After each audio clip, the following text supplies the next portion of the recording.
I don't think they've seen me in these sort of environments before. Do you want to be on my team or do you not want to be on my team?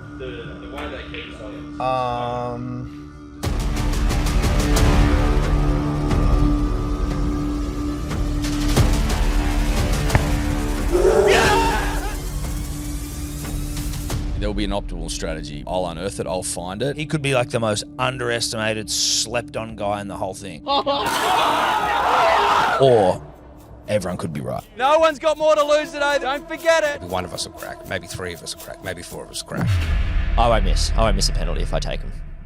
No one puts enough fucking respect on my name. I'm happy to be picked last. I'm sure I will be. You get a real glimpse of who somebody is when they're in real stiff competition. Cross all three, you average it out, P. is the biggest threat. You got to lead from the front. You got to do the tough stuff yourself. You got to be prepared to put the boys on your back if they need it. You got to use your head in these things. Holy shit. Oh my God! He's got more fucking pick for. I'm quite shocked that Pat got picked over me. Over you! Let's fucking go! Double hooker! Fuck, these things can turn. What was that?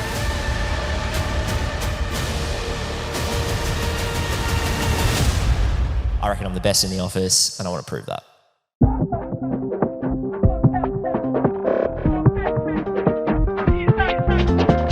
Yeah, sauna's a cracker. Do you go ice bath too? Yes. Yeah, I'm a good. member at a sauna/ice bath place in Port Melbourne, so I don't get there often enough, but I was going to go there today, but anyway. So I didn't get there today, which is annoying, but yeah, so yeah, I love a sauna. Yeah, they're ice cracker. There's no ice bath here though. No. It's just a sauna. The sauna's actually pretty shit here. Because they're residential, I think they cap like how hot it gets. Yeah, I know. It's hotter the better. Yeah, yeah, mate. It's fucking crazy. If you go to a proper joint, they're mad. The max is 42 in the sauna here, and it's like which is just a hot bullshit. day. Yeah, that's just a hot day. You want to be like, I reckon even 90s if you really want to sweat. This joint I go to, it's maximum 70, and 70 does the maybe job. minus 70 then. I don't know. I don't know. You might go somewhere more hardcore, but it's 70. But I did the other day. I played 2 sets of tennis, which I hadn't played for a while, and then had a sauna, and then I was driving down St Kilda Road to my comedy festival show, and I had a full body cramp in the car. It was actually quite dangerous. Full body? Yeah, I was fucking, everything was cramping, and at one point my foot just slammed the brake on just because it was just had to extend. Fuck, it wasn't the accelerator. Do you want to put the blind down a bit, Kyle? You're getting blasted today. I love the sun as well, though. I'm not going to lie. I mean, that's pretty fun. Do you want it? I'm happy to have it. Yeah, great. Sweet. Tell us if it's fucked. That's cracker. Have you ever played paddle on the topic of tennis? I played pickle, but not paddle. But I hear paddle is a lot better than pickle. So much better than pickle's pathetic. Like, I tend to agree with that. Yeah, it's just like a hollow ball, and you're not really, and it's so lame. Paddle is like, that's where the real champions are. Yeah, it's Pat Rafter. You know Pat Rafter, former #1 tennis player in the world for 1 week. He says that, but it's true. But he was still a great player to a US Opens. He was playing paddle, I believe, and now he's full time. No, he's playing pickle, and now he's full time paddle. Paddle's sick. Well, he's doing it like professionally. He's got back into competition. He retired from tennis at like 27. It was just as Federer's got going, so he read the room. Yeah. Realised there was no room for him, but he's like in the room. So he retired, but now he's in his must be almost 50 or around that, and he's good on him. Yeah, there's a bit of money in it. Well, my sis used to play, not professional, but she was a bit of gun, went to college over in America and that. Yeah. And all the people she used to play around here now are just on the paddle circuit. Like few thousand. Well, one of them was like 30,000 to win the tournament, which is like pretty fucking good. Yeah, absolutely. 30K to win the tournament. Yeah, that's nice. It's not bad. I still haven't played. I've got to play. I know. It's really good. It's a woman in the dog park. She knows someone who's building a paddle somewhere in, I don't know where they're building it. It's a terrible story. Anyway, there's more courts going up apparently. They print money, those things. It's like $100 an hour. And the people drink as well, and it's social, isn't it? Yeah. Racket sports, I've said this millions times, I'm going to say a million more times, racket sports are the best thing for your brain. So there's been studies done, and the amount of decisions you make playing racket sports, whether it's table tennis or, any of these pickle, paddle or tennis or any badminton, the amount of decisions you make each game really good for your brain and keeps your brain active, and you live longer. Really? So Fuck, that's interesting. I get more stressed. I feel like it would kill me. My cortisol would spike and I'd have a stroke. stress does kill you. So Yeah. you're in a tough situation. Yeah, paddle. I swore off paddle because I was so bad. Like we all you were started at the shit. same time, and then everyone got better, and I got shitter, and I was like, "Fuck, this sport's fucked. I can't do it." Well, you can't. You're fucking I'm woeful. so bad That's at all right. it. At least you You should- accepted it. Come around and play. You should play table tennis against my family because I'm so much the best table tennis player in my family. Like my wife and 3 children, I'm so much better than them. That I just play with them because I want them to improve, but I just have to hit the ball back and wait for them to make a mistake. So I beat them. You think 21-0. you think you're that good? I know I'm that good. I've got the score on the board. That's How old are your That's pretty kids? good. I'm all right. How old are your kids? They're 16, 15, and 13. Oh, so you can beat them. It's not like Yeah, yeah. but I mean, I will always. It's very. One of them has got a chance if she dedicates herself, but I don't think she will. But you're not letting them win at that age. Like you're fucking. No, you're sweeping I'll let the them floor. rally, and I won't just smash. I won't just hit the kill switch. You know, I won't Yeah. just go. I'll Yeah, let them yeah. go, but they just, they make mistakes, and I don't. Did you watch Marty? Oh, it's a good life lesson, isn't it? You wouldn't as I'm going to introduce our guests. One of Australia's greatest all-time comedians, Dave Hughes. Thank you. Better known as Hughesy.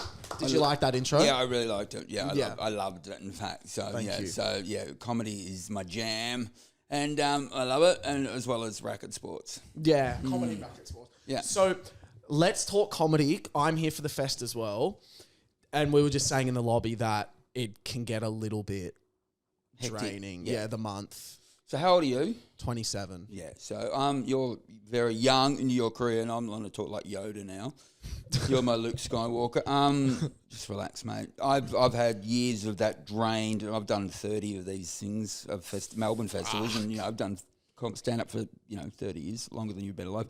And one thing I've learned over all those decades is no one gives a fuck. So, Yeah. so you can get stressed, but no one else is going to care. Yeah, Whether you're, yeah. and, I know you're doing really well. I know, and good on you, but it doesn't matter.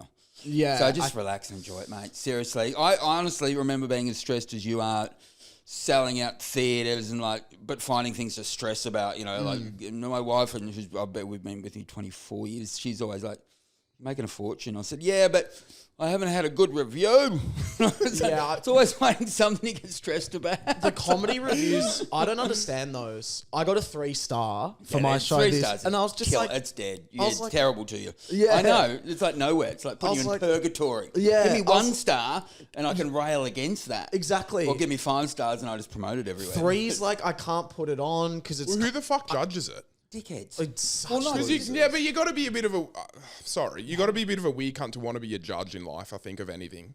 So to volunteer to judge a comedy show is a bit weird. I think. So they're not the best people to go off. That's what I think. Sorry. Generally, they're not. They're just but they're not getting paid. So you're getting well paid, obviously. And believe me, I'm talking to myself as well. I once had someone from my agent said, The Age or someone wants to come and review you, and I said, yeah, who's going to do it? And they told me the name of the person, and I had an inkling about the name. I said, I don't remember that name.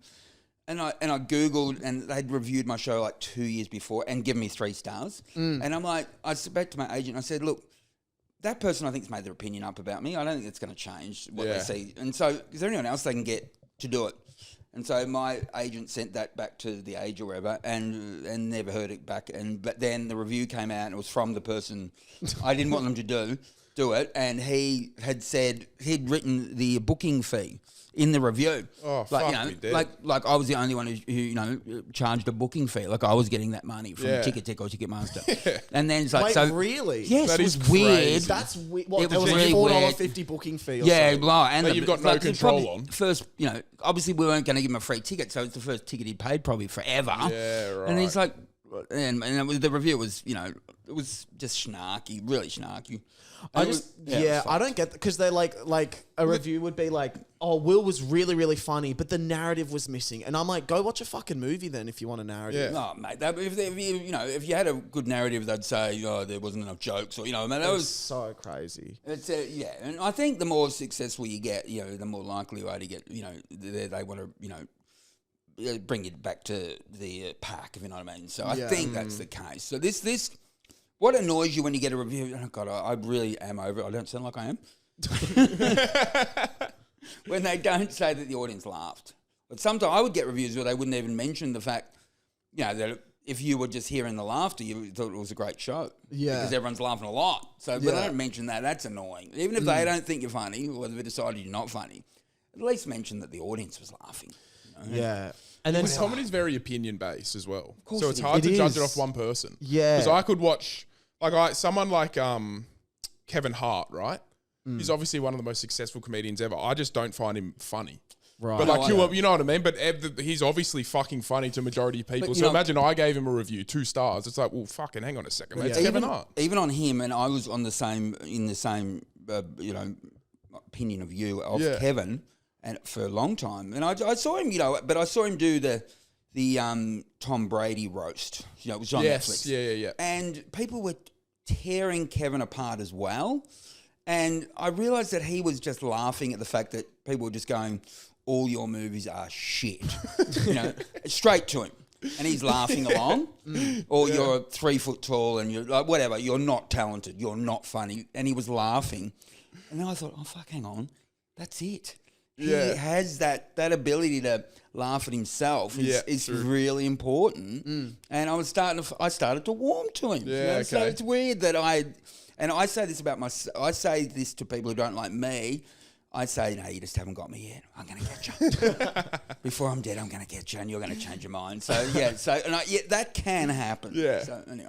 Yeah. Well, speaking of that, actually, my worst ever bomb in the history of stand-up, you were there for. Was on? So, at the Randwick Ritz, it was a show, that cinema, it's a cinema in Sydney. I remember was that you were fine. You didn't tear it apart, but you're okay that night. I thought I bombed, so I was pretty, I got no Probably laugh. 4 years ago, I reckon. Yeah, and I could hear myself through the back of the speaker. I could hear my speaker system, and I was like, fine. It was the first time we'd met, and then I was like, fuck, I'm bombing so bad. This is so bad. and I went off stage, and then you got up straight after me, and you went, it was the biggest laugh of the whole night. You went, can you believe that guy has 1 million followers online? And the whole audience, and I was like, fuck, Hughes, you fucking slaughtered me. Oh, no, that's terrible for me. But you know what? That is also, that's jealousy. That's me being jealous. No. At the time, I was like, what the fuck? And then I was like, fucking Hughes, You sure blah, I blah, sound blah. like that? Yeah. I reckon,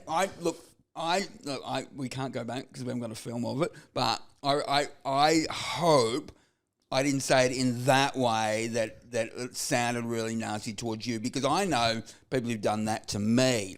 I never forgot it. The first time I ever did stand-up comedy in Melbourne, I'd been doing comedy in Perth for 2 years, and I was doing well over there. I was 20, about the same age you were when you got up at the Ritz, probably 24, 25. And it did not go well in Melbourne at the Esplanade Hotel. And the MC, when I got back on stage and said, what was wrong with that guy? And it was like, I felt it was really unnecessary. And I've reminded him of that about 4 million times.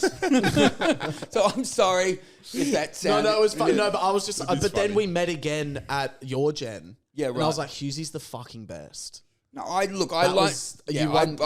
be more careful. I feel bad that if I made that sound like you say I made it sound. It crushed. But I hate when like a host, you've got to know the comedian to mock someone who doesn't do well, and because we all don't do well sometimes. And I know as a young comedian, you're fucking vulnerable. It was the worst bomb ever. Because what was annoying was the back speaker, you could hear yourself a second after every word. So it sounded like you were talking to yourself. And I couldn't get that out of me. And it's why when people say heckling, they're like, oh, does it suck when someone calls out and heckles? And I'm like, no, that's not that bad because the audience hears it and you can talk about it. The worst heckling is I just want to get back to this for 1 second. 'Cause I feel bad.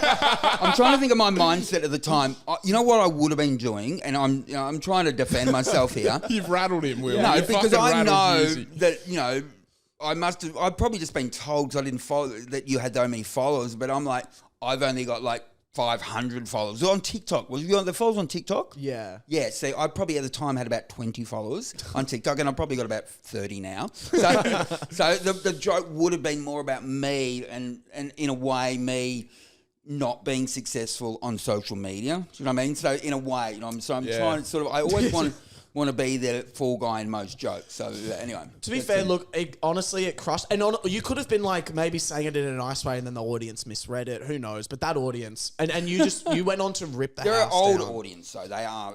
You ripped it, but they're an old audience in that area. I remember that. Like, the cinema audiences feel like, for me at least, Especially the so Ritz. The weird, Ritz is bro. like It my was the grandma gives weirdest me a show. Ritz voucher every year for Christmas. That kind of vibe. Yeah, and you're not going. No, I don't have. I give it to him because I don't have the heart to tell her I don't go. Well, Pat refuses to go to the Ritz. But they don't have recliners. You know the Hoyts have all got recliner chairs. right. Bro, the Ritz are these fucking tiny little aeroplane seats. Yeah, right. You're a Not first sitting in class that. guy. Yeah. Oh yeah, I am. Yeah, I try to be. I try to be where I can. Yeah. So I want to talk about heckling because I remember there was a video that went viral where, and did you like or hate this when there was like you like kicking out these older women In from Adelaide, your show? Was it in Adelaide? Yeah. So Was that annoying that it, because like, I feel like most people backed you in that They did, situation. yeah, anyway. most people do. No, that didn't annoy me at all because you need people to know that talking's not okay in gigs. So I've sometimes, and I've done it for a little while actually. That was last year. That was in the Fringe Festival last year. So, but yeah. So and they were just talking after every punchline. It was like the gig was going great, but they just wouldn't. And I eventually asked them, "What's going on, guys? We can all hear you. Can you stop talking?" And then one of them said, "Oh, my friend's really drunk. Doesn't know why people are laughing. I'm trying to explain it to her." Oh my I'm like, God. that's just like, oh, all right, but just do it afterwards. Send her an email or something. And they just wouldn't shut up. So I got them kicked out, and I didn't hear about it again. That was on a Friday night, and it was fine.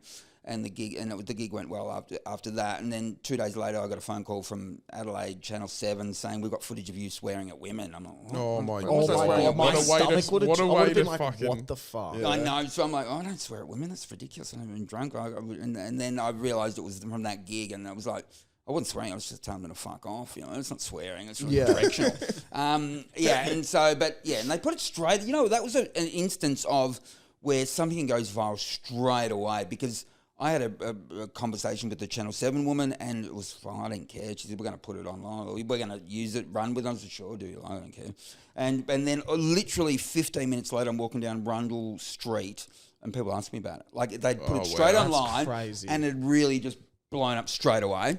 And, yeah, I don't mind those punchlines. I don't mind those headlines because I want people not to talk in gigs. Yeah, It's it's the so worst. annoying when people in the crowd. I had a guy the other night just was talking during the show. And I said to him, mate, I'm talking about this Legends AFL game that I, got injured in. I broke 5 ribs and whatever. I've got a narrative for once in my life. It's the first time ever.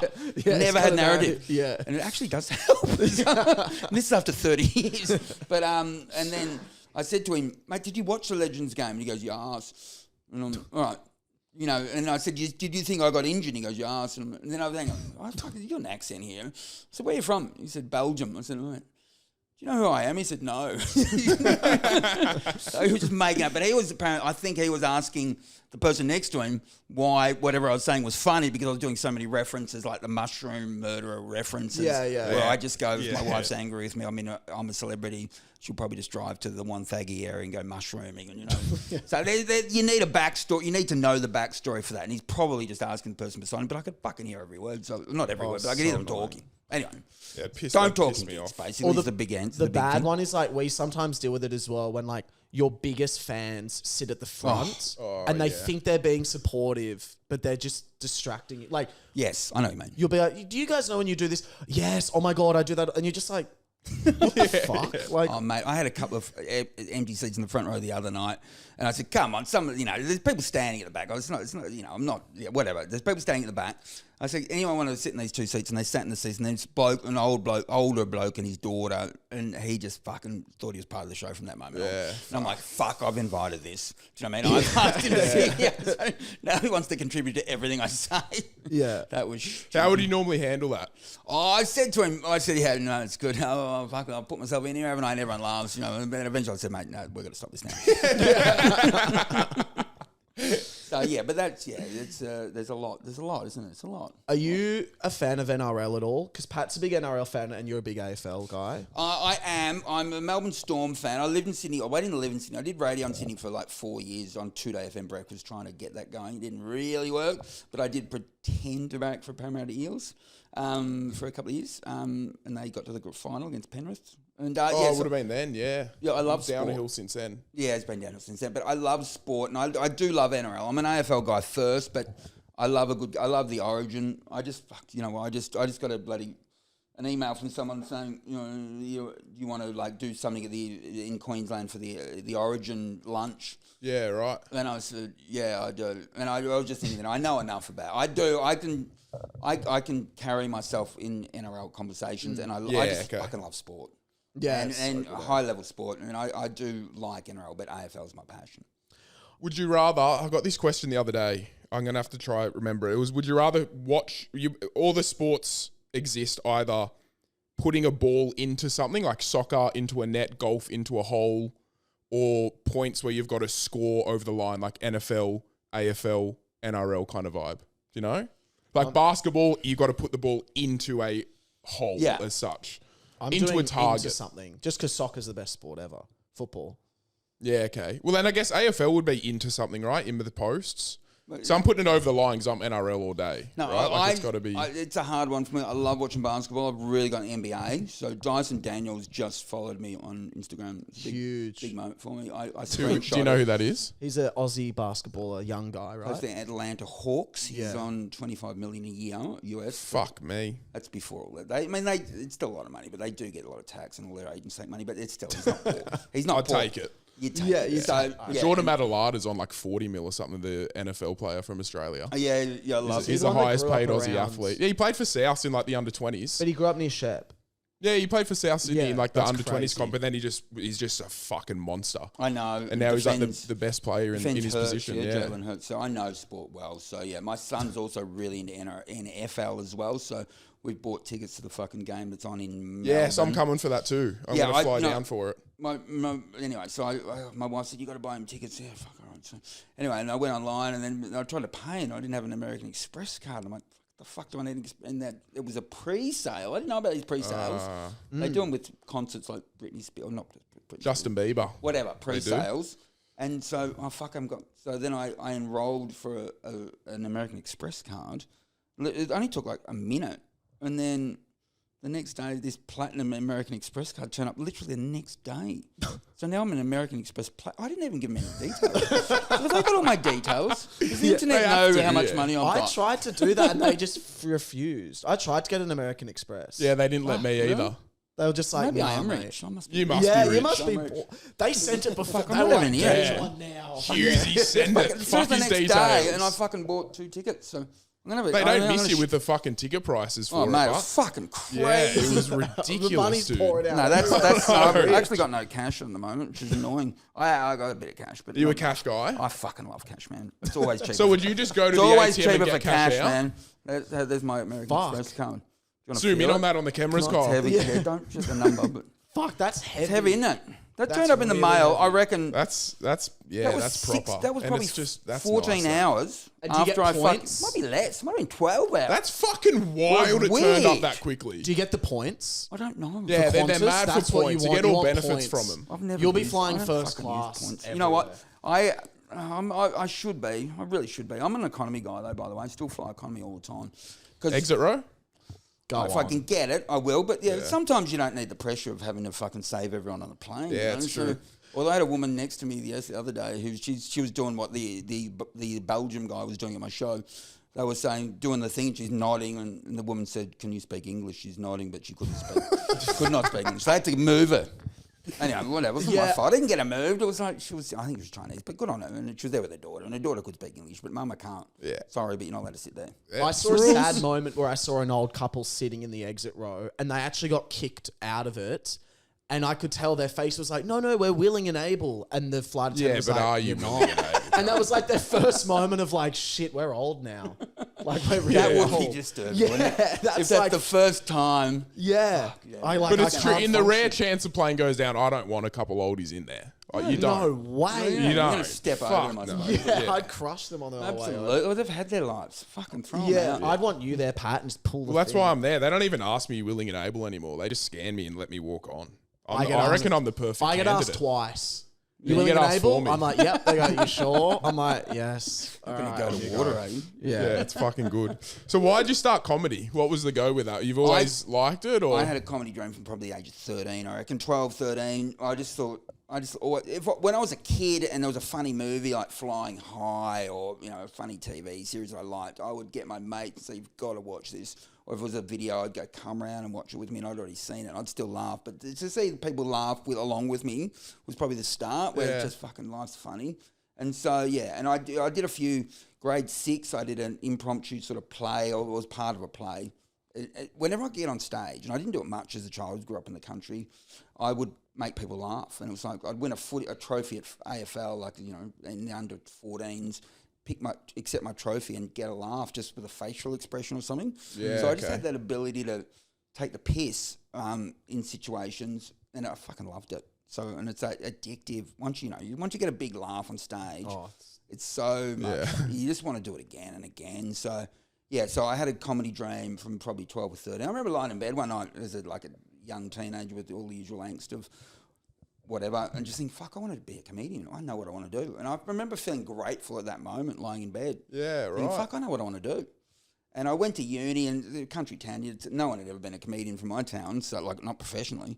And so it's a dream that you didn't even tell anyone about, really. So I just kept to myself. And I was pretty good at school, and wasn't focused, but I was good when I was just, I wasn't an idiot. And I went to uni, but couldn't focus at uni. It was because of the ADHD, actually. Like, I know all comedians bang on about it now, but I read the thing recently where it said people with ADHD can, if they're smart, they can get through high school because it's structured and they can just get away with it. But you get to uni if you got that. Yeah, it's all relies on you. Because you got to do it all yourself. 100%. And you just can't focus. So I fucking used to pay. I went to uni, and I got diagnosed with ADHD recently. But I went to uni to be a fucking PE teacher, and I just couldn't do it. And I paid some cunt to do it for me, and he failed. I fucking paid the cunt to do my assignment, and I failed. Your fucking money back? No, he blocked me, I think, the fuck. So I used to, I just started off doing IT at uni, and I got after year 11, the teachers brought me in and my mum in and said, look, this kid is smart, but he's not focused. If he focuses, he could do well at school. This is in year 11. So it was good. I appreciate their effort. And so I focused a bit, but not much, and got what I thought was a disappointing result for my year 12. And then I rang around to everyone else and realised I got the best score. Like, I was the dux of my year. I was the dux of my school. And it was, but literally the worst year the school's ever had. Like the year before, every year at the start of the school year, the last year's ducks would be presented to the whole school. This is what you and have a speech. Right, yeah. I love this school. I got a good mark. You should try hard. They fucking cancelled it when I was ducks. Really? I never that would got have been a moment for a tight 5. Well, no, but I never got. They didn't ask me. I'm waiting for my call. What the fuck's going on? Yeah. I'm not doing anything. I'll bring the legend back. It was such a shit result, but it was enough to get into IT, information technology, with a scholarship in Melbourne in 1989. If you know the history of the internet, it started about 1990. The first year they offered information technology at Swinburne was the year I accepted it, and so it was right on the cusp of the internet. And I lasted 6 weeks. I just could not fucking be bothered. I couldn't be bothered learning the internet. I couldn't be bothered learning how to code. Oh, fuck that. But dude. You code, don't you? Yeah, I do a little bit of coding. Done now, though. He's a space engineer. Yeah, I did mechatronic engineering. Yeah, right. So are you worried about, I don't know, are you worried about AI just taking everyone's job? No, I think as long as you stay ahead of it, you'll be fine. A lot of coders have lost their jobs, haven't they? Do you know that? Yeah, but I think the main thing is that coders now understand everything behind AI, so they're actually probably better equipped to use. I say to my kids, I don't know what they're going to do for jobs, but I think you've got to become friends with AI. Yeah, fucking oath. I'm a bit, and you always fucking laugh at it. I think the future is that if you're the best at your job, you're the best at utilising AI. Yes. That's what I think it's going to be. I think that is. And there's this guy, my mate does e-commerce and he's heaps into it, right? He's got this thing where you can clone the brains of the top, business, say Warren Buffett, for example, right? It takes all the information on the internet and makes a clone of his brain. And then when they call clients, it records all the phone call and then it gives you advice as if it was Warren Buffett. And it says, you should have done this, and this. And he went to this big conference and there was this big real estate guy. Yeah. He owns hundreds of $1 million in property. And he's so certain that AI is going to ruin the economy. He sold all his property because he goes, I reckon in a few years, this might be extreme. He's like, in a few years, I don't think people will be working enough to afford houses. So I've just got rid of all my property now because I think it'll all flummet. Well, this is which is just like holy. That's obviously one extreme scale. On that sort of topic, what do I know? But I'm thinking maybe I look at the office buildings around the cities, like the high rises, and think, who the fuck's going to be working in there? Yeah, that's going to be an AI doing everything. Anyone who sits at a desk with a computer and types in information, I think their job's vulnerable. I mean, I get with the AI, and you've got to get ahead of it if you're in computing. But yeah, this is going to be. I think it's going to get weird. Yeah, well, I get really when I get sent brand deals, a lot of the briefs that come through, we look at them and I go, this is written by AI. Like it'll be like, try the new, like the Mars bar. Like we want it to, those moments where you go, yummy. And then they write like a script. And I'm like, people don't speak like this. And there's no way someone in a marketing team has written this script. Like this is I think everyone AI. just prompts it. You just type in, like, give me a prompt for a Mars bar deal with Will Gibb, enter. And then it comes up with a script. Crazy. I'm yeah. Well, I would say to you, just say yes to all those deals. I say yes to bank everything. your money, man. Oh, dude, I've never said no. And I've never. I said I don't fly. If I'm paying, I don't fly business because you don't know how long it's going to last. But right now, you fucking bank all your money and probably buy. I don't know what tech shares you should buy. I don't know. Oh, I don't know that shit. There's I'm so bad at it. Nvidia's good and all that stuff. All right. I hate bragging. You know I'm not a bragger. But Nvidia worth almost 200 US right now. What'd you get it at? About $1. Like, you're not flying business, Hughesy. What the fuck still are not you flying doing? business. Yeah, mate, fuck me. But that was just, you know what? I just read years ago. This company, I didn't know much, but I was just like, oh, we'll give that a go. And then it left it, didn't even think about it again for 10 years. What the fuck? What's happened there? Wow, that's good. The stock market, I've got to get my kids. I said I'd get my son a share portfolio. He's working at Woolies, like doing one shift a week, maybe two. And I said, mate, if you, that $100 you earn, if you bought shares with that and just let them sit, that they're going to make money for you. I'm trying to get that into his head to so that sort of whatever. And rather than spending $100 on just bullshit, fucking invest it. Yeah. Oh, well, I just don't know where to investing. start with that shit. I don't even know where to Mate, look now at. Start fucking index funds. I don't know where. Like, where the fuck do you? Well, you it's can just all buy so complicated. I reckon it's not. Yeah, it's fucking not complicated, mate. You're an AI genius. You fucking didn't do this in a second. Yeah, you could. Right. I think you've overestimated me, Hughesy. Well, I'm financially, anyway, well, it's just fucking, it's not, it's, and then I don't know, I don't ever spend the money, I don't know why the fuck I'm bothered, honestly, but at least I don't have to worry. Not that I worry, but you still worry about other stuff, but that financial worry is not there for me anymore. And to do what you love, to get that throughing, doing what you love is just like the greatest. Yeah, so the money that I've got initially came from comedy or whatever, but now it's still, but if you invest right, and we'll just invest for the long term. First investments I did was back in 2007, and I said I had never bought a share. This is obviously a long time ago, but I had money, and I'm like, I'd been, probably making good money for about 8 years at that point, and I thought, I saw the stock market. What the fuck's the stock? I went to the bank, and I said, guys, what's the stock market? What do I do here? And they said, the bank, this private banker, one of the big banks, said, you should get a margin loan. I said, what does that mean? They said, well, we'll loan you the money, and then you just buy shares, and then, we've got you don't have to actually spend any own money. You just buy the shares, and they'll go up in value, and then you pay us back. I said, oh, that sounds reasonable. So I just spent I spent a couple of mil on this in 2007. Fucking hell. But I was buying shares like they were fucking monopoly money, I would just go, blah, blah. And then the GFC, you remember the GFC? Yeah, 2008. Yeah, that was global financial crisis where everything fucking dropped so much. Oh, no. And I had no idea what the fuck was going on. And then I'm getting a call from the same bank saying we want our money back. I'm like, you fuckers, why did you give it to me in the first place? But I was able to pay them back without having to sell the shares. Some of the companies just went broke. That's annoying when you put a lot of money into a company and it just goes broke. It just goes off the share registry, and you've got no recourse. There's a company called ABC Learning. ABC Learning did they were childcare centres, and you think how could that go broke? They fucking went broke. But the shops, but the stores never shut. So there's still kids in there, but they've just got all my money and they're not giving it back to me. I did a joke. I used to do a joke. I just go in there and, I want to lie down. I fucking paid for it, so give me a sandwich. So I didn't even look at my share portfolio for a few years. I'm like, because I was so hurt from my idiocy of losing all that money. And then I looked at it, it had gone up. From the fucking, there's companies that I didn't even know I'd bought were now worth realestate.com.au. I'd bought them at fucking $2. And they were like, Really? Gone up to 150. I'm like, what the fuck? I'm on that. So when do you do you ever cash out? No. So, but what if they go down again? Like, surely, some do. Yeah, some do. No, don't get me wrong. Some have gone through the roof, and if you had it cashed out, and then now they're fucking lower than when. But yeah, I should be smarter. But so is it glorified gambling, or is that a bit extreme? Oh, it is, but it's like, you know what? With the stock market, if you spend $10,000 buying stocks that are worth $2 each, yeah. So you spend $1,000 on each stock at $2.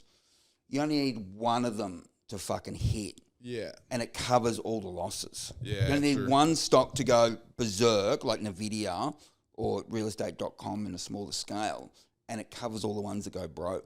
That is it's worth thinking about, seriously. And it's what I also did years ago, I was so pissed off at Silicon Valley taking everyone's money. Like Uber took all the money from every taxi fucking joint in the world. Google took all the advertising money from everyone. That's why all media companies are legacy media companies, like newspapers, like TV stations, like fucking radio stations, all broke now. Yeah, that was because of Google and taking all the advertising money. And so you're getting media deals not through fucking Channel 9. You're getting them through, your internet, I'm sure. Yeah. So none of that money's going to fucking Channel 9, is it? Yeah. So, but what I'm saying is that I looked at everyone just staring at their phones. I said, what the fuck? Can't beat them, join them. I started investing in American tech companies like Apple. Yeah. Okay. Like Apple, do you guys use Apple phones? Yeah, fuck yeah. Can Apple you imagine everything. ever changing? Nah, fuck no. So they've got you for life. Yeah. So if I'm an Apple shareholder, I've got you for life. Yeah. And guess what? I've got you for life. I've got a lot of Apple shares. They're my biggest. Them and Nvidia are my biggest holdings. Yeah. So you're the because tech of just lord of staring. Then you'd be pretty fucking safe on Apple, you'd imagine. Mate, they have been. Not to say they'll always be, but right now they are a cash machine. They've got like fucking. Yeah. I think I got like 500 billion in just cash. Well, the way they connect everything's just like, I just bought a new MacBook and I need new headphones. And I'm like, well, I'll get the Apple ones. And they were like $1,000, right? Which I'm not that's like a lot of money for me. But I was like, I just want everything all connected. Yes. Everything the way it works is all so smooth. And then I'll say with the services, with the cloud, the fucking fucking cable you needed if you wanted to plug it into your laptop, you had to buy separately. So I might as well buy the fucking cable. And it had to be an Apple cable. They just last year or last quarter, they sold more phones than Samsung or whatever. So they went back to being the number one phone selling people. So they've already got all these people rusted on, and they're selling more phones. Everyone's rusted on. That's where the money is. Fucking might as well join it rather than just get annoyed about it. So whenever I buy a new Apple product now, I think I'm paying myself. No, not really, but So I've got a little segment. I found this thing online, and I want to hear what we think about this. It's called "Am I the Asshole?" We all know this. Yep. Is this yours or some cunt? No, I found a really interesting one online. So I want to get your guys' thoughts on this. Is this bloke the asshole in this situation? Let's have it. Yep, good. Here we go. My wife is a planner. It is extremely hard for her to just go with the flow. If we're going to do something, she needs all the details. Edit, she does have OCD. I forgot, blah, blah, blah. A while ago, she asked what I wanted to do for my birthday. I've been burnt out from work, so I told her I just want to go to a chain restaurant around here on the birthday. Just a chill night. I don't want to get dressed up. I don't want to do anything. She asks what time, and I tell her on the day, I'll pick what I'm feeling. Fair. As the week builds up, she continues to ask, where are we going? Where are we going? He says, on the day, I'm going to decide. Stop asking on the day. So she's getting frustrated, blah, blah, blah, blah, blah. She asked if I wanted anything fancy. I said, no, I just want a simple night. So the day of, I decide that I wanted Olive Garden.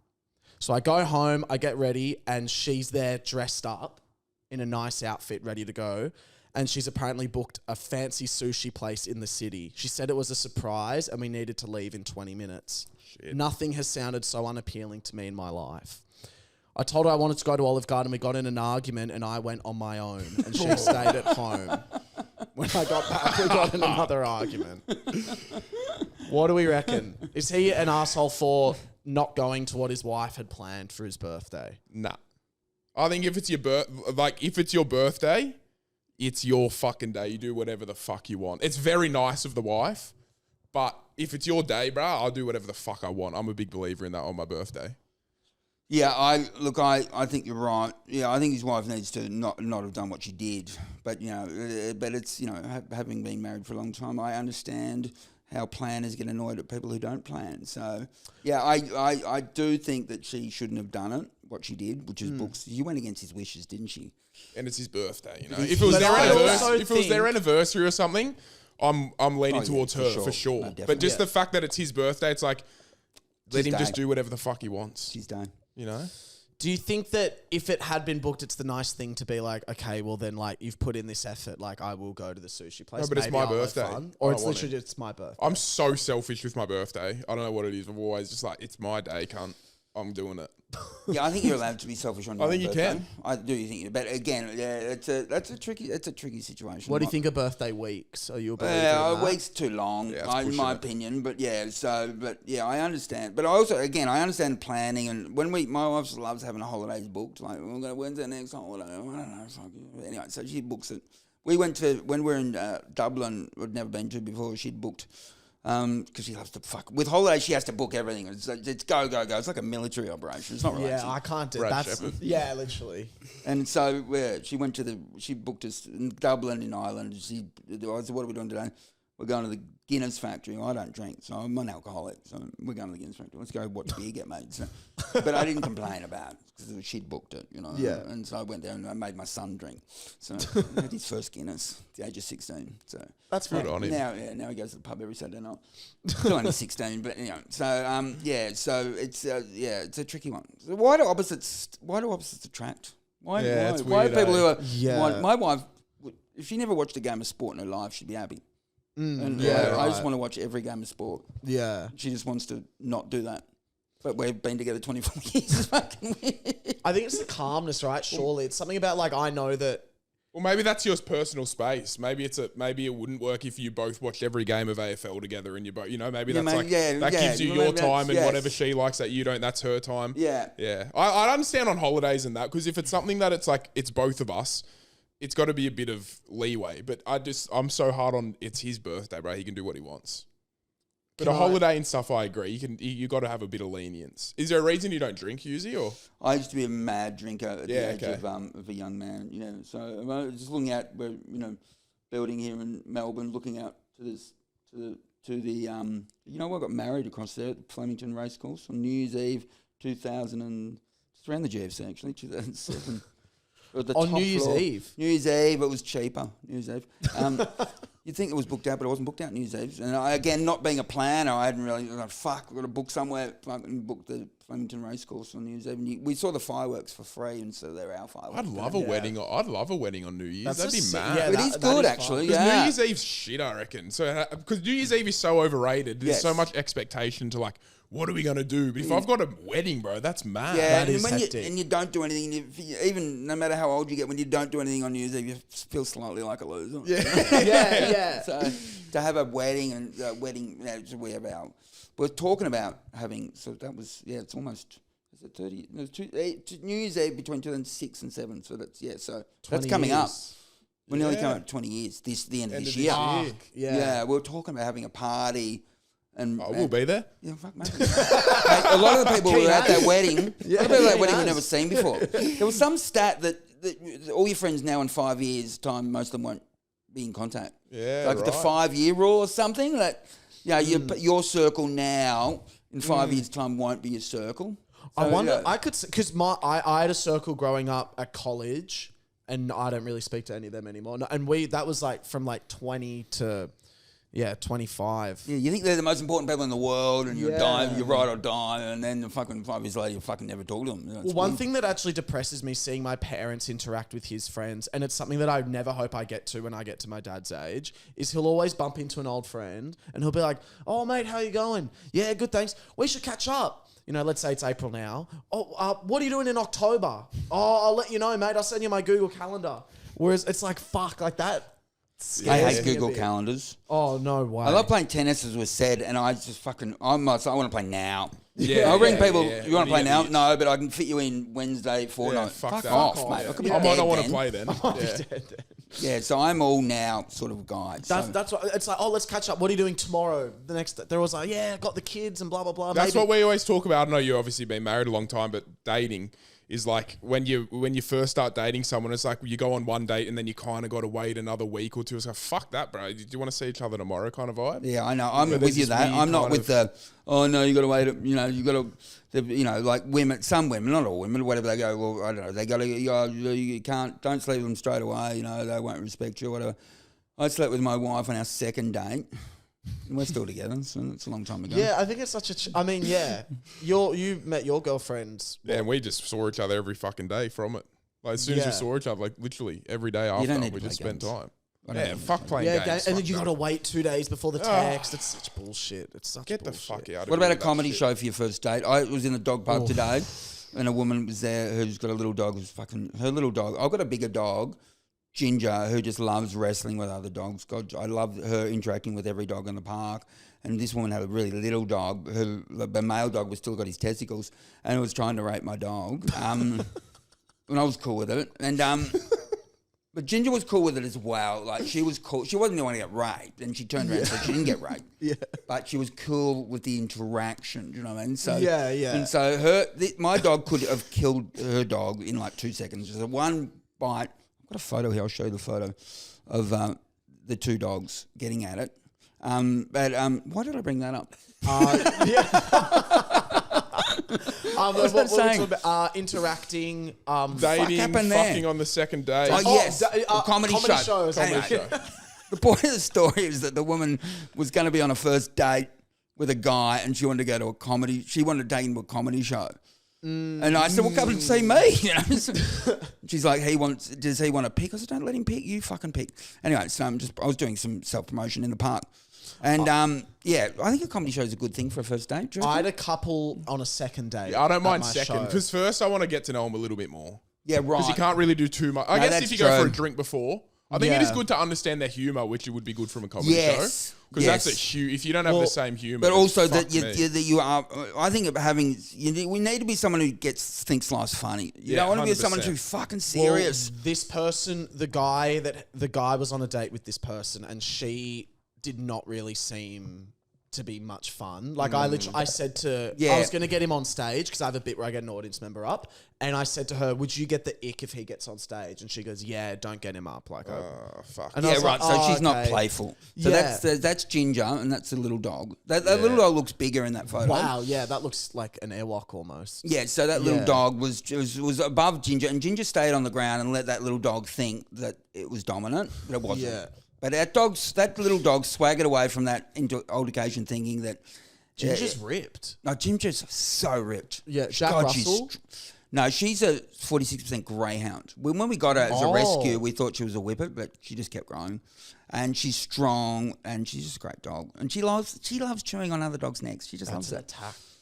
But she's never attacked anyone, and she won't. Right? So No, I have that to- dog's attacking. the little dog was attacking. Yeah. That little dog's a lot smaller than what it looks in that photo. It's a tiny dog who thought that it had Ginger's fucking mate. You didn't have Ginger's number, mate. Ginger could have killed you. Anyway. I had something that fucking infuriated me at the pub the other day. So I'm a fussy eater. Yeah. So I saw that there were these like yummy chicken tenders, and I'd been there before, like 2 weeks ago, and the hot honey, it's like tenders with hot honey, and it comes on top of the tenders. And I said to the guy, "Hey mate, can I please get these tenders? Can I get the hot honey on the side?" Reasonable request. Reasonable request. He goes, "Yeah, mate, it comes on the side." And I went, I was like, okay, do I say, well, no, it doesn't. I Yeah, know I've it comes seen it. on. I've seen it in Yeah. action. Yeah. I've seen these. You're lying to me. And I just went, okay, yeah. Just on the side. I said it again, just like a bit smaller. Okay, yeah. Just on the side. He goes, yeah, mate, that's how it comes. Bang. And I went, and can I please get some curry sauce? Because in all honesty, I Crazy wanted to combo. fuck off the hot honey and I was interested in the curry sauce. Yeah. But you would have tasted the hot honey, maybe. If it was on the side, you would have dipped a bit. Exactly. Just had Maybe a go little at bit. it. Yeah. They arrive after 35 minutes. Oh, don't tell me. Drizzled in hot honey. Yeah. Which is exactly how I knew they came. So he didn't even put in the request for on the side. He just said, don't worry, they don't come like that. It comes drenched in hot honey. Did he deliver them to you? No, not him. It was a different person. Yeah, right, yeah. Because I would have just been like, hello. Yeah. Yeah, cunt. And now, okay, I can't dip these in the curry sauce. And call me crazy, I actually don't like hot honey. So I've never had a hot honey. Oh, it's brilliant. it can be good. It's good on pizza. Is it It's new? good with 10. It is pretty new. It is quite a Hot new honey thing. feels like a new thing. Yeah, I've it's a seen it new around, cool- but it's a matcha, the hot honey, it's the whole thing. Yeah, it is a new thing. And But I you was didn't understandably say anything, did distraught. you? so what'd you do? I ate them like a good You're a little- fucking cock, bro. Well, what should I have done? What should I have done in that hey, situation? cunt, Yeah. I asked it for it on the side. Should I have gone to the guy and said, what's this? Yes, you should have. Yeah. Maybe not say cunt, but you could say cunt, but that is escalating. Yeah, So it's yeah, probably yeah. about Say say mate. Mate can be just as strong as Mate cunt. can Yeah. be strong. Mate can be Well, it bad. comes You down wouldn't to say the champ, tone. it's champ. No, It's champ's champ's worse. fighting That's the words. worst. Worse Yeah. than cunt. My son called me champ the other day. He said you've missed our stop champs, and he called me fucking champ. Yeah, that's crazy. And you should have told me where the stop was. I don't know where the fuck you were going. You idiot. But that's grounds for me to say I want these made again. Yes. Fuck yeah. You But then you reckon? don't want another 35 minutes, do you? But that's what I'm saying. Then Did it's you more eat 'em? time. I tried my best, yeah. That was fine. What But was then that honey like? it's just not nice, especially with curry sauce. I know what you would have done. You would have eaten it a little bit, and then you would have ripped them all up to try and make it look like you did eat it because you didn't want to be rude to them. I had That is about so two. something I had you would about do. two. I had half the amount. But it shouldn't have. I would have It's eaten the also whole when it thing. came with the curry sauce as well. They should have known there was something up. Yeah. You've got But curry it's sauce not- as no well. one's Yeah, dipping- nah, they fucked you over, man. Yeah, no, it's. But you already Anyway, paid, have you? paid it as well. It was like $30 for like 4 chicken. You Food should, is so you should have gone back and expensive. said, listen, I don't want to wait 30 minutes again, so I'm just going to get a refund and you can have them back. Can I just say on a general topic, how do people even live anymore? I mean, obviously I've done well with my shares and stuff, but how do people live? It's life. Fuck, fucked. everything's expensive. Dude. Mate, it is Crazy. fucked. It Yeah, is it is disgusting. bad. Even like my apartment that I used to live in when in 2020 when I was living there, 2021, it was $800 a week. And now in 2026, it's like $2,000 a week. You Exact same live in apartment. Sydney, is that Yeah. right? Yeah. But how does anyone live How in does Sydney? that more than How the fuck does anyone live in 100%? Sydney? It's With the hard. fucking property prices. It's so depressing. It's insane. It's just It's rent. so Everyone just depressing. rents. Yeah, well, no, but even that puts Even them right that's on the expensive edge. as fuck. Yeah, it's Fucking wild. crazy, and food's so expensive, and everything's so expensive. It's just, I don't know what's going on. I I don't know bought what's going on. vitamins It's for $50. vitamins. Just multi gummies, $50. It's like, Yeah, it's okay, bullshit. that's 2 hours of work for. That's why you steal. But if vitamins work anyway, it's only just hard work for your fucking kidneys. And it's like, although I have had, when I had that full body cramp in the car, it was like magnesium apparently is good. My wife Yeah. gave me magnesium that night, and she made me buy Powerade. Magnesium pools are nice. Magnesium. Some electrolytes are good. He That's got steals magnesium from with Woolies that in and there. Coles. Oh, yeah. As like a Robin Hood moment. Mate, I did Yeah, a bit on it's only stage fair. last night because my son works at Woolies he does one shift a week. But on his first shift, he told me, I said, anyone steal anything? He said, Woolies were where I was in St Kilda, which is there's a lot of fucking nutters in that shop. And he said, yeah, they did. And I said, how much? Much? He goes, yeah, quite a bit. I said, you try to stop them? And he goes, no. And he told me something. He said at Woolies, they give him a speech on the first, because he just did his first shift. And if the person looks like they're drug affected, just let them leave. Let them take it. So I'm saying this on stage now. I said on this last night, which I think is going to be on TV on Wednesday night, tomorrow night, or whatever. It doesn't matter what day it is. And I said, if you're struggling with cost of living, just look drug affected and just steal from Woolies. Did you did the gala yesterday? Did the 40-year gala. Yeah, how was it?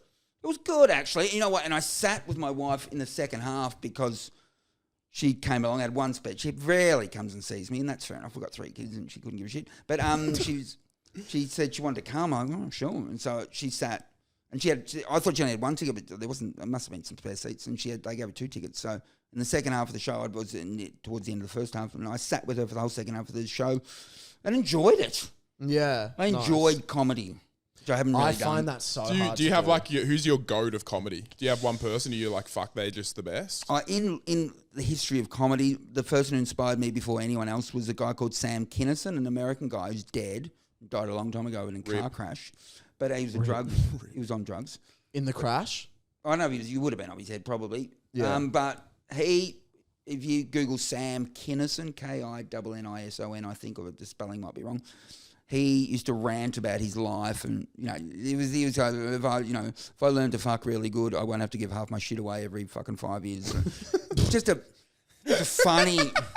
And then tell me what you want. Anyway, whatever. It was a rant. He ran about funny shit. We ran about things that appeared that actually did affect him, but he'd get laughs out of it. And I feel like I do that a bit. So, but yeah, that sort of fuck. That's funny. It was the funniest thing I'd ever seen. I'd bring all my mates around and go, fucking watch this 5 minutes of this guy on stage just doing this at the Comedy Cellar or somewhere in LA, I think.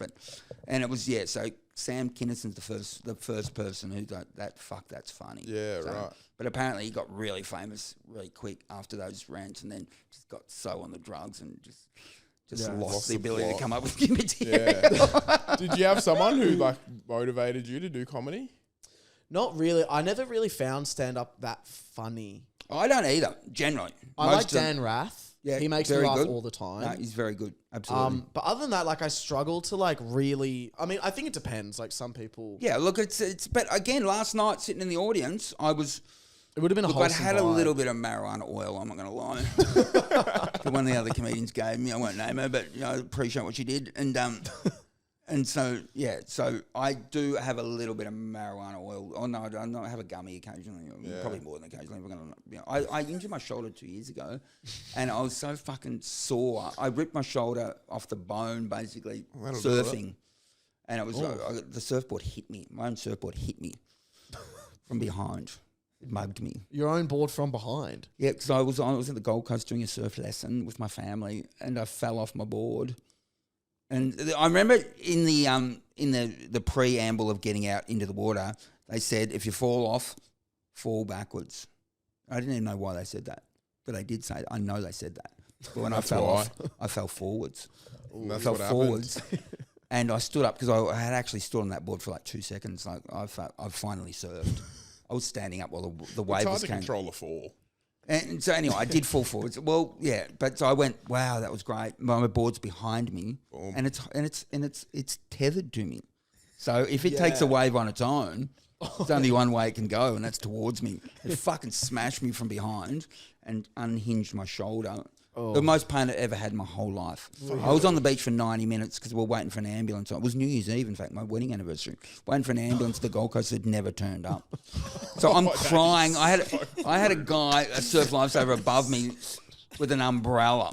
Like sunburn was my problem. So, and I'm like, mate, where's the ambulance? He said, I don't know, mate. It's not like Uber. I was like, well, I can't fucking handle it. I can't stay any longer. I said, mate, you've got to take me somewhere. And he said, I can't. I said, yeah, you can. Is that your buggy? He goes, yeah. I said, you got to take me. He said, I'm not meant to take it off the beach. I said, mate, we've fucking got to do it. And he took me off the beach, across Cavill Avenue, or towards Cavill. In a beach buggy. And I'm crying. I'm literally crying. And we found a bloody... A health centre or a fucking medical centre, and I just fucking said, just fucking let me out of here, man. There's drugs in there. And I fucking broke through the door and said, drugs! Can you imagine all the ambos of the calls they would have on New Year's? Like drug over all this shit. We've got Hughesy on the beach with a sore shoulder. My kids and wife finished the lesson. That was early in the lesson. They didn't even see I'd gone. But I was on the beach and they went past me after the whole fucking school went past me as I'm crying. And my wife said, are you okay? I said, what do you fucking think? She went and got me Panadol. I was like, that's going fucking on. Did that hurt more than the ribs in the AFL game? How did that happen? The ribs? Yeah. I got targeted. And that's my show this year. Well, I do a lot of stuff in my show, but I've got a narrative for the fucking first time, which is that story. And it happened because the opposition coach, Shane Crawford, who used to be a Hawthorn legend of the AFL, he was coaching the Allies, which is every other state versus Victoria. I was playing for Victoria. I was the oldest guy in the field by fucking 5 years at least. And I've never been a professional sportsman. And he told his whole team in the preamble, which is recorded and it was broadcast, and it's still available as evidence if I ever take him to court. He told the whole team to target me. He said he had one name on a whiteboard. It's all these AFL legends he could have talked to. He could have got them to target. He said, just make sure Dave Hughes never wants to play this game again. He said, everyone, tackle him. I want you all to tackle him hard. They're fucking big guys. Yeah. And I know I'm playing thinking they're just going to let me kick a goal because I'm like this, special needs kid. And no. Well, first time I got the ball, I got swung around like I was fucking like a frisbee and set off into the fucking evening air. I'm flying through the air going, what the fuck is going on here? And yeah, I broke my ribs early in the game but kept playing because I'm like a fucking maniac. I didn't know they were broken. I knew it hurt. But I'd broken 5 ribs and punctured a lung. And I played out the game. Punctured lung. Apparently it's an awful recovery, ribs. It is. Just uncomfortable as all fuck. But also scary because every time you're about to sneeze, you think, that if you sneeze, it's like you've swallowed a grenade. Yeah. So it's like, fuck, don't sneeze. Don't sneeze because it's like, it took a long time to recover. But not as bad as my shoulder. The pain from the shoulder dislocation after being out for 90 minutes or 2 hours. Oh, so it dislocated as well. It was completely gone.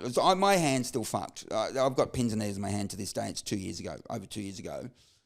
I have hand spasms occasionally, which is weird. I was spazzing me in the car when I was full body fucking cramping the other day. My hand's spasming. I don't know. Am I dying? I don't know. But I got to the show and did the show. You get on stage. You know what's so interesting is like, because whenever I'm feeling like sick or I'm stressed or I feel like, there's something going on with my body, the moment I get on stage, it kind of all, it's gone. I had a moment early in my career where I was still playing AFL and I did have an AFL dream. And I was 24 at the time. And my last ever game was on a Sunday in a suburban Melbourne league in the reserve. So I was pretty unlikely I was going to get drafted. And but I injured my shoulder that day and I couldn't move it. So I'm on stage at the ESPY actually. And I said to the crowd, fuck, I have hurt my shoulder so bad today, I can't move it. So it was by my arm, it was by my side, and I couldn't move it. So let's have a look at how far I can move it. And just thinking it wouldn't move. And it just went fucking right above my head. They're looking at me, what's wrong with you? You just put your hand right over. I said, that's weird. I don't know how that happened. Like the adrenaline of being on stage just took away all the fucking everything that you can move. And after the show, it was back to fucking being frozen. It's weird, but that's the nerves for being on stage and what you're saying. That all goes away. It goes away. I mean, Pat you almost lost your foot. Yeah, 2 days away, they reckon. What happened? I had foot surgery and then the scar got staph in it. And it was my 18th birthday coming up in a week, and my mum was like, "You got to go to the hospital. Like it's so infected." I'm like, "Nah, there's not a fucking chance. Like no way." Got to 2 days before my 18th. Mum's like, "You have to. Like I'm dragging you there." And they were like, "Mate, 2 days and you would have had to cut your foot off." So lucky for mum. So it was just an infection, or staph infection. So I had surgery. I've had like three surgeries on my foot. Did all my Liz Frank ligament and shit. And then the day I got out of my moon boot, I went to a fucking music festival. Yeah. You're 18. And got infected. Yeah. Right. Well, you're nearly 18. Yeah. Just a young kid doing his best. And it's still fucked. Then I went over to Cook Islands, had surgery, recovered, went over to Cook Islands, played some footy, came back, fucked again. Yeah. Just so fucked with sport and injury. Mate, Chris Judd's a footballer from an AFL, famous footballer who's got a tennis court. I love tennis. I'll play anyone tennis. And he says he can't. He beat me in the last game we played, which annoyed me because I used to beat him and I can beat a fucking professional footballer at tennis. But he beat me in the last game we played. He reckons he'll never play again. His knees are so fucked he can't even ever play tennis again. He's got a tennis court. Brutal, eh? I love tennis. Pat used to have to bring 5 rackets when we'd play because he'd go through 4 by smashing them. Yeah, well, I mean, it's good to express your emotions. It is good to express your emotions. It's quite healthy. They say that the waiters or waitresses or whatever they're called, waiting staff, who snap back at customers who are rude are mentally more healthy than the ones who suck it up. There you go. Really? That's what it is. There's been studies done, so it's okay. The best thing, I think, is to not get angry in the first place. And that's where you're zen. When anything happens outside your brain can't affect inside your brain because you control everything, which you do. We all control everything. We control our emotions. We decide. I know, anyway, so not to say don't get on fucking drugs that are good for you or whatever, or get on bad ones, do whatever you like. But if you can try to remember that you're making decisions rather than, and I've had, I'm 55 now, and only recently I've realised I don't have to care about anyone's opinion. And that is the most liberating thing. Yeah. Once you realise that no one really has an opinion that matters, even yourself, even my opinion doesn't matter. It doesn't. That's fucking liberating for your life. Once you forget, And being in the spotlight, you think you're relying on what people think of you, and you're not. It doesn't matter. Well, it's like that thing, like people are so scared of being embarrassed. Like that's always people's like biggest fear. And my thing is like embarrassment is only something that you can feel for yourself. Like if people think, oh, that's so embarrassing, but you don't feel embarrassed, then doesn't matter. It's not. Then it doesn't doesn't matter. Then who cares? I really am big on this with my kids. Just guys, you control yourselves. Doesn't matter what anyone thinks of you. Doesn't matter what they say about you. It doesn't matter. It's how you react to it. And partly it's been good, I think, to see. Like I copied a lot of shit and have over the years online. You know, like people are fucking. I hate this guy. He's not funny or whatever. He's a fucking whatever. Just he's a shit. Wish he was dead. You know, and I'm their father.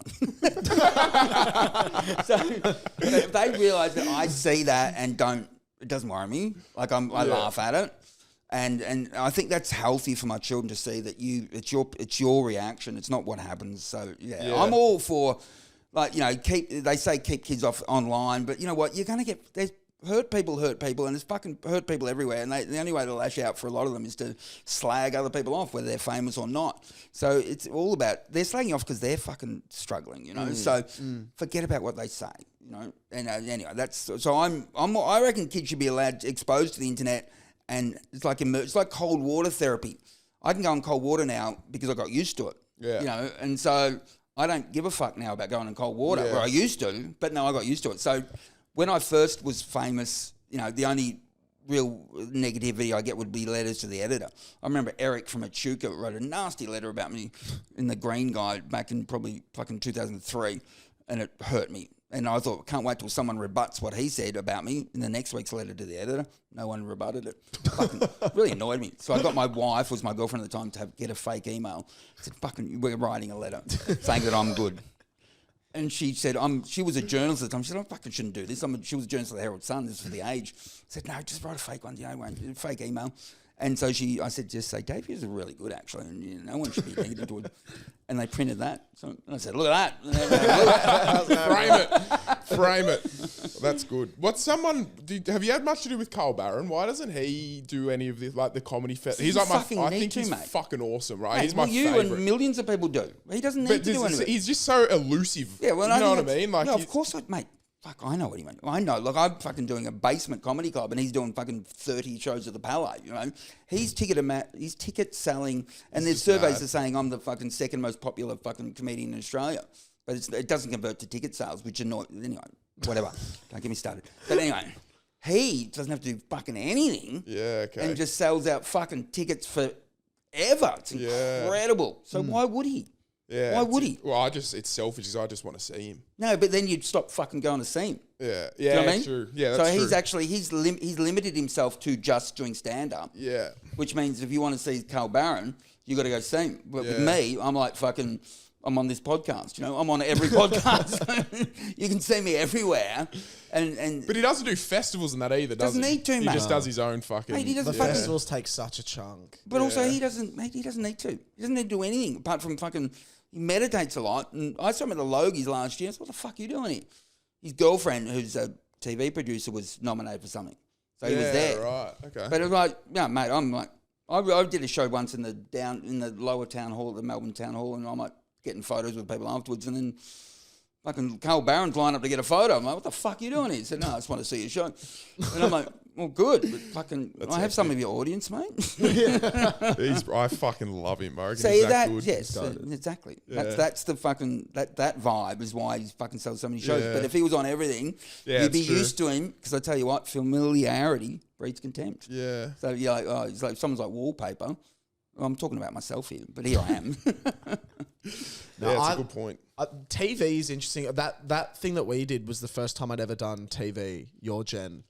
TV's changed, mate. And it's not what it used to be. Crazy. But it's also not, it doesn't have the impact it used to have at all, in fact. So sometimes you do I do a TV series, and it's like I've entered the Winners Relocation Program. Like, is anyone fucking watching this anymore? Do you know what I mean? So, but you can put as you've got famous through bloody online, you can put a social media post out, which I do now. I've fucking got to join these people because there's no other way, basically. And you can get, like, I now do a social media post. I had a car, blocking just parked in the middle of the road the other day, and our car we couldn't get out. It was a one-way street, and it was like, the fuck? So I we'd gone for breakfast or whatever, lunch with the family. And we'll walk back to the car, and it's like, the fuck we're going to do? There's a car there.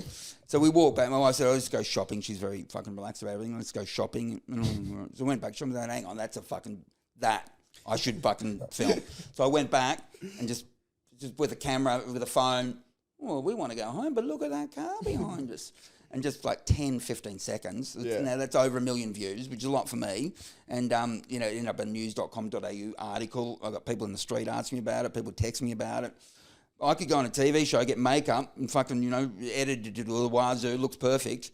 No one gives a flying fuck. Yeah, it's crazy. Yeah, it is It's interesting. crazy. It's a new world. It's because everyone's everything's staring so at the phone. personal. And it's it's back to that ADHD thing of like very short attention spans. Oh, mate, you don't want to. I remember once fucking having, like, putting videos on Facebook or whatever before they.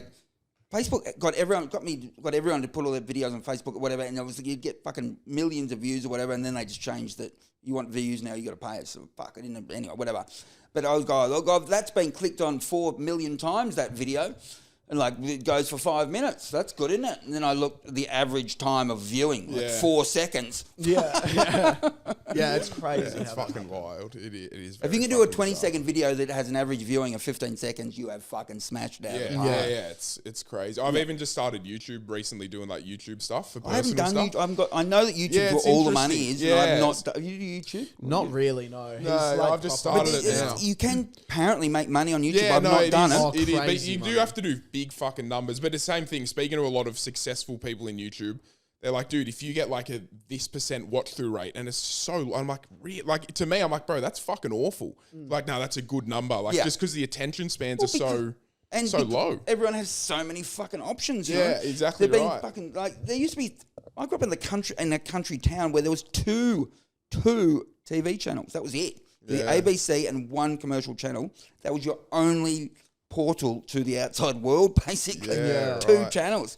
Now there's 2 fucking billion, isn't it? Like, with every streaming service in the world and every YouTube fucking thing. Yeah, it's so nice. I think it's so personal, like the phone, like they show you exactly what you want to see, like at the right time. It's kind of scary. Yeah, well, it's fucked up. Like, we're talking about this now, I'll open my phone, it'll be something we've just spoke about. Yeah. Like, It is weird, isn't it? It is It is weird. I mean, weird, we've given all our data away. I do it still on a daily basis, give my data to fucking everyone. Well, every website I go on, it says Yeah, like... I do. I was about to wrap up.